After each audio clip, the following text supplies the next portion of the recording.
अमावस्या और पूर्णिमा, दो बहनों की कहानी। पौराणिक कथाओं के अनुसार एक राजा था और एक रानी थी।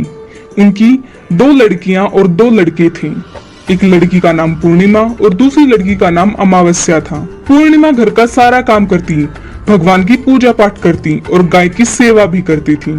लेकिन अमावस्या न तो घर का काम करती और न ही भगवान की पूजा पाठ करती थी। फिर भी राजा और रानी अपने दोनों बेटों और अमावस्या को बहुत प्यार करते थे, लेकिन पूर्णिमा से नफरत करते थे। राजा के दोनों लड़के और लड़कियां धीरे धीरे बड़े हो गए। राजा ने दोनों लड़कों का विवाह कर दिया। इसके बाद रानी ने कहा कि दोनों लड़कियां भी विवाह के योग्य हो गई हैं, तो इनके लिए भी कहीं पर जाकर रिश्ता तय करके विवाह करवा दो। लेकिन अमावस्या का विवाह किसी बड़े घर में करना और पूर्णिमा का किसी गरीब घर में करना, क्योंकि पूर्णिमा को घर का काम करना और भगवान की पूजा पाठ करना और गाय की सेवा करना यही सब पसंद है। अब रानी ने राजा को दोनों बहनों का रिश्ता तय करने के लिए भेजा, तो राजा अपने पड़ोसी राज्य के राजकुमार से अमावस्या की शादी का रिश्ता तय कर देते हैं और उसी गांव में एक गरीब लड़के से पूर्णिमा की शादी का रिश्ता तय कर देते हैं। राजा अपनी रानी को दोनों बहनों की शादी के रिश्ते के बारे में बताते हैं, तो रानी अब सोचती है कि पूर्णिमा की भगवान कैसे मदद करते हैं, क्योंकि यह पूजा पाठ बहुत करती है और गाय की सेवा भी करती है। लेकिन पूर्णिमा के भाई और भौजाई पूर्णिमा से बहुत प्यार करते थे, क्योंकि पूर्णिमा उनका घर के काम में हाथ बटाती थी और अमावस्या उन पर अपना रौब जमाती थी। राजा इसके कुछ दिनों बाद ही उनका विवाह करवा देते हैं और जब राजा और रानी उन दोनों लड़कियों को विदाई देते हैं, तब अमावस्या को विदाई के समय बहुत सारा धन और दौलत देते हैं, लेकिन पूर्णिमा को कुछ भी नहीं देते। इसके बाद दोनों बहनें अपने अपने ससुराल चली गईं। अब एक दिन अमावस्या ने अपने घर पर शिव चर्चा रखी, जिसमें उसने पूरे गांव वालों को अपने घर बुलाया, लेकिन पूर्णिमा को नहीं बुलाया। जब गांव की औरतें अमावस्या के यहाँ जा रही थी, तो पूर्णिमा अपने दरवाजे के बाहर बैठी हुई थी। तो उन औरतों ने पूर्णिमा से कहा कि तुम्हारी बहन के यहाँ शिव चर्चा है, क्या तुम नहीं चलोगी? पूर्णिमा ने कहा, मुझे तो बुलाया ही नहीं है, मैं कैसे चल सकती हूँ? औरतों ने कहा, बुलाया नहीं है तो क्या हुआ, वहाँ तो भगवान शिव की चर्चा है, तुम चलो हमारे साथ।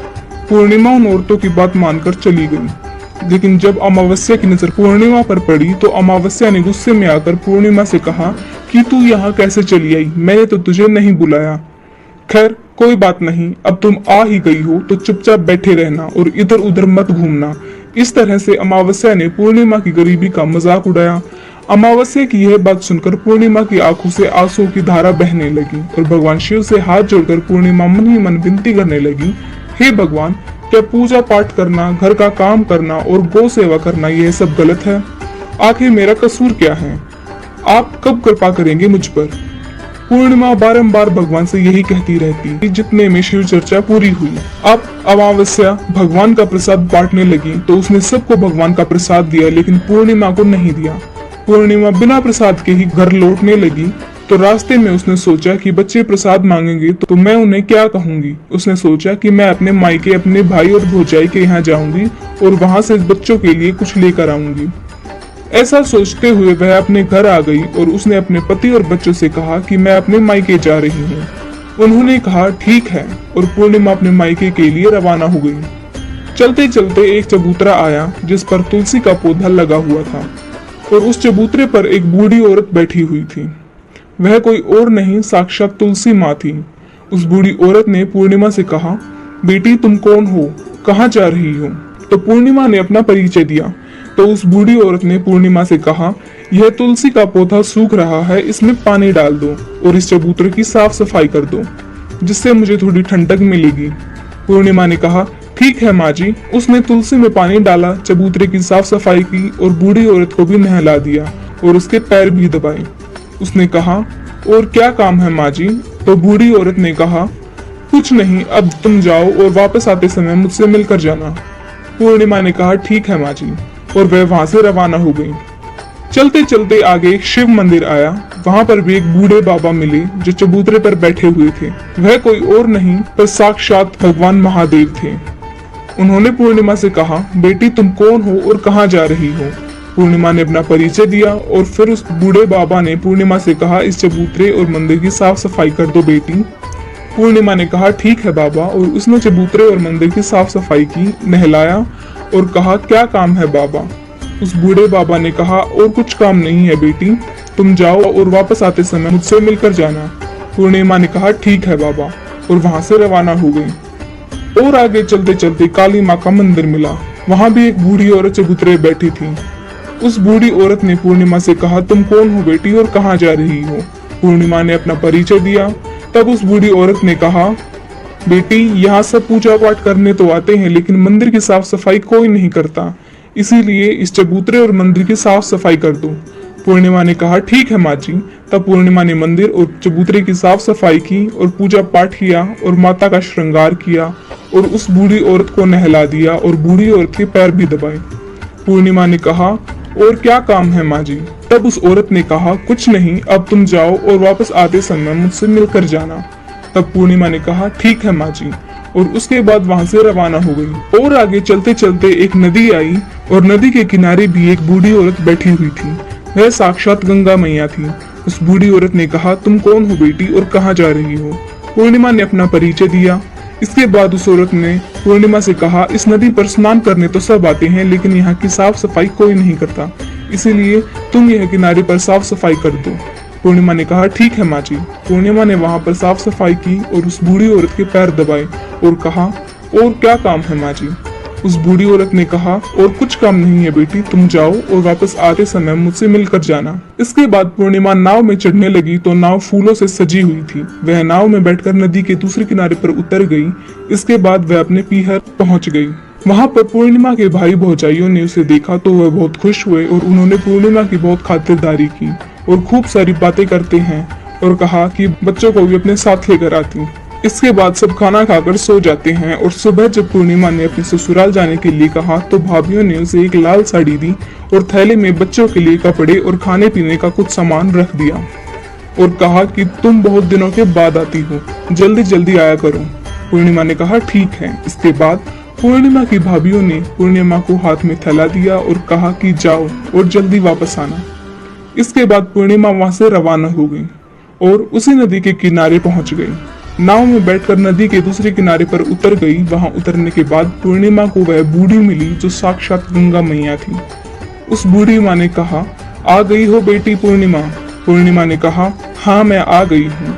तो उस बूढ़ी माँ ने पूर्णिमा को एक थैला दिया और कहा कि इसे तुम अपने घर ले जाकर ही खोलना। पूर्णिमा ने कहा ठीक है माँ जी। अब पूर्णिमा के पास 2 थैले हो गए थे। उन्हें लेकर वहां से रवाना हुई। पूर्णिमा अब आगे चली तो वह काली का मंदिर आ गया। वहां भी काली माँ बूढ़ी माँ के रूप में बैठी हुई थी। उसने कहा आ गई बेटी।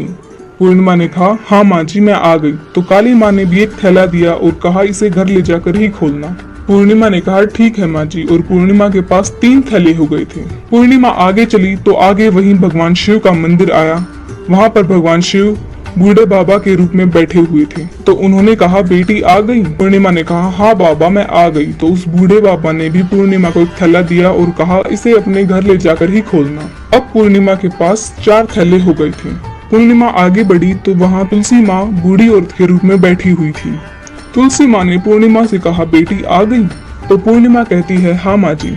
तुलसी माँ ने भी पूर्णिमा को एक थैला दिया और कहा कि इसे घर ले जाकर ही खोलना। अब पूर्णिमा के पास 5 थैले हो गए थे।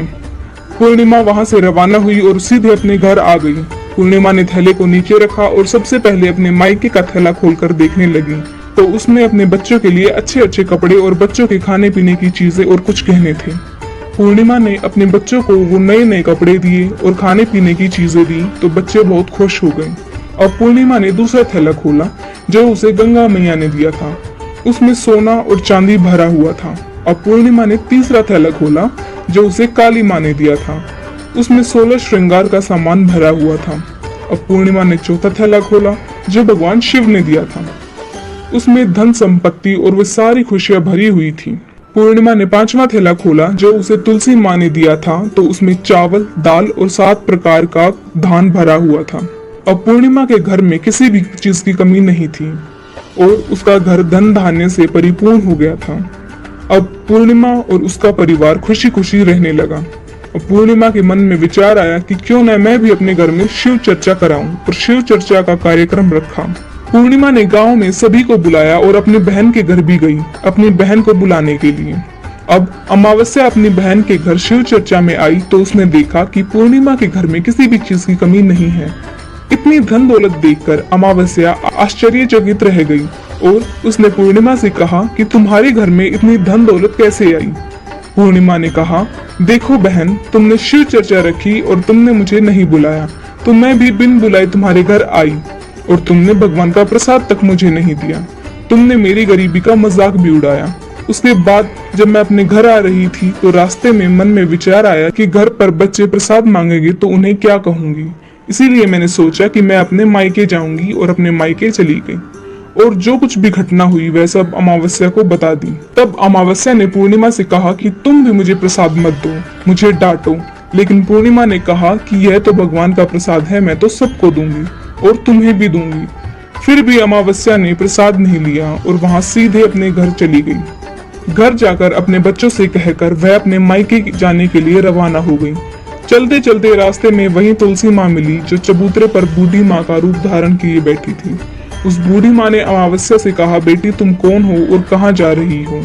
यह तुलसी का पौधा सूख रहा है, इसमें थोड़ा पानी डाल दो और इस चबूतरे की साफ सफाई कर दो। पर अमावस्या ने कहा, ए बुढ़िया, तुझे दिखाई नहीं देता?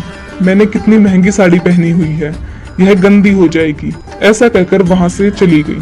अमावस्या ने ऐसे ही भगवान शिव, माँ काली और गंगा मैया से बुरी तरह से बात करी और जब वह नदी पार करने के लिए नाव पे बैठी तो उस नाव में कांटे बिछे हुए थे। वह दूसरे किनारे पर उतरकर अपने मायके चली गई। जब वहां उसके भौजाइयों ने देखा तो आपस में धीरे धीरे बोली, काम की ना काज की, 2.5 शेर अनाज की। यह बला कहाँ से आ गई? अब आ ही गई है तो ठीक है। पूर्णिमा तो अपने काम में हाथ बटाती थी, यह कोई काम तो करेगी नहीं। अब उन्होंने खाना बनाया और खाकर सो गई। अमावस्या सुबह उठी तो अपने भौजाइयों से कहा कि मैं अपने ससुराल जा रही हूँ। तो उन्होंने कहा, ठीक है जाओ। अमावस्या बोली, पूर्णिमा को तो तुमने एक थैला दिया था और मुझे कुछ नहीं दिया, क्यों भौजाई? भौजाइयों ने कहा कि तुम घर जाओ, थैला तुम्हारे घर पहुंच जाएगा। फिर वह वहां से रवाना हुई और नदी के किनारे आकर नाव में बैठकर दूसरे किनारे पर पहुंची। वहां गंगा मैया बूढ़ी माँ का रूप धारण करके बैठी हुई थी। बूढ़ी माँ ने कहा, आ गई हो बेटी? तो उन्होंने कहा, हाँ आ गई। अमावस्या ने कहा, तुमने पूर्णिमा को एक थैला दिया था और मुझे कुछ नहीं दोगी क्या? बूढ़ी माँ ने कहा, तुम अपने घर जाओ, थैला तुम्हारे घर पहुंच जाएगा। ऐसे ही माँ काली, भगवान शिव और तुलसी मैया ने कहा कि थैला तुम्हारे घर पहुंच जाएगा। इसी तरह जब अमावस्या अपने घर पहुंची तो उसके आंगन में 5 थैले रखे हुए थे। अमावस्या ने अपने मन में सोचा कि आज तो मैं निहाल हो गई। उसने जल्दी जल्दी सभी थैलों को खोला तो उसमें किसी में मिट्टी तो किसी में पत्थर तो किसी में कंकड़, किसी में भी कोयला और सांप बिच्छू भरे हुए थे। यह सब देखकर उसने अपना सर पकड़कर कहने लगी, हे भगवान, मुझे मायके में भी कुछ नहीं मिला और थैले में भी कुछ नहीं मिला। इसके बाद अमावस्या दौड़ती हुई अपनी बहन पूर्णिमा के घर जाती है और पूर्णिमा से कहती है, तुझे तो इतना सब कुछ मिला और मुझे कुछ नहीं मिला, आखिर क्यों? पूर्णिमा ने कहा कि जब मैं अपने मायके जाती हूँ तो अपने भौजाइयों के साथ मिलकर काम करती हूँ और तुमने कभी उनकी इज्जत नहीं की, इसलिए तुम्हें वो भला क्या देंगी। और इसके बाद तुमने गंगा मैया को ठुकरा दिया, काली माँ को भी ठुकरा दिया और भगवान शिव को भी ठुकरा दिया, साथ ही माँ तुलसी को भी ठुकरा दिया, इसीलिए उन्होंने भी तुम्हें कुछ नहीं दिया। अमावस्या बोली, बहन मुझे माफ कर दो, मैंने सदा तुम पर अत्याचार किए हैं, मुझे कुछ नहीं मिला तो कोई बात नहीं, मैं भगवान की भक्ति करके सब कुछ प्राप्त कर लूंगी, मुझे इसका रहस्य बताओ। तो पूर्णिमा ने कहा, तुम 3 सूत्र का ज्ञान ले लो। पहले सूत्र में दया मांगना और दूसरे सूत्र में चर्चा करना और तीसरे सूत्र में 108 बार ओम नमः शिवाय का जाप करना। बहन, भगवान ने जो 3 सूत्र दिए हैं इसको अपने हृदय में बसा लेना। मैंने सच्चे मन से भगवान की पूजा पाठ की, इसीलिए मेरे पास कुछ नहीं था, फिर भी भगवान ने मुझे सब कुछ दे दिया और तुम्हारे पास जो सब कुछ था वो भी खत्म हो गया। इसके बाद अमावस्या अपने घर गई और भगवान की पूजा पाठ करने लगी और भगवान शिव से माफी मांगने लगी और गौ सेवा करने लगी और दूसरों की मदद करने लगी। इसी प्रकार अमावस्या ने जब पूजा पाठ करनी शुरू करी तो भगवान की कृपा उस पर भी बरसी।